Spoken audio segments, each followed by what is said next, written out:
Yeah, evening Vicky. Signing number 3 of deadline day has just been confirmed by Aston Villa. It is Harvey Elliott from Liverpool on loan with an obligation to buy next summer for £35 million, conditional on appearances. Liverpool have inserted both a buyback and a sell-on clause as part of that agreement for Harvey Elliott, which I think just tells you how much they think of the player, someone that they would have liked to keep, but such is the competition for places in attack now at Liverpool, with Alexander Isak joining today, Ugo Ekitike and Florian Wirtz arriving earlier this summer as well. So Elliott arrives here. There was interest from RB Leipzig. Elliott himself has turned down interest from both West Ham and Fulham, his former club, earlier on this summer.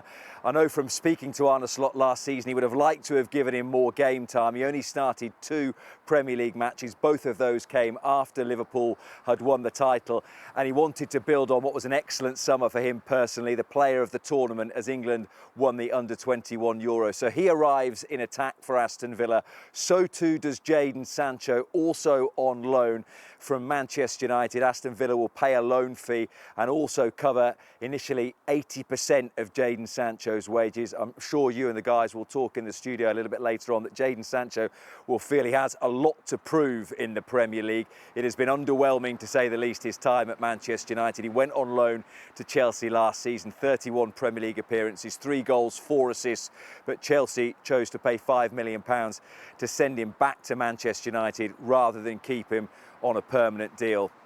So 2 attackers through the door, 1 defender as well, also with links to Manchester United. Victor Lindelof has arrived as a free agent, almost 200 Premier League appearances in his career, so plenty of experience. He will provide competition for places for the likes of Tyrone Mings, Ezri Konsa and Pau Torres. And 3 arrivals in the nick of time, you would say, for Unai Emery, who has grown increasingly frustrated, I think, in the last week or so that Villa haven't been able to add to their squad, albeit hamstrung by both PSR rules and UEFA rules. They've been fined earlier this summer for failing to comply with UEFA's rules. Part of the conditions for not having to pay a subsequent fine later on is that they make a profit on player sales this summer. So they couldn't even reinvest all of the nearly £40 million they received for Jacob Ramsey. But they have got 3 players in on deadline day, and Unai Emery will hope those 3 players can help them build on and improve on a poor start to this season. 3 games, 1 point and no goals so far for Aston Villa.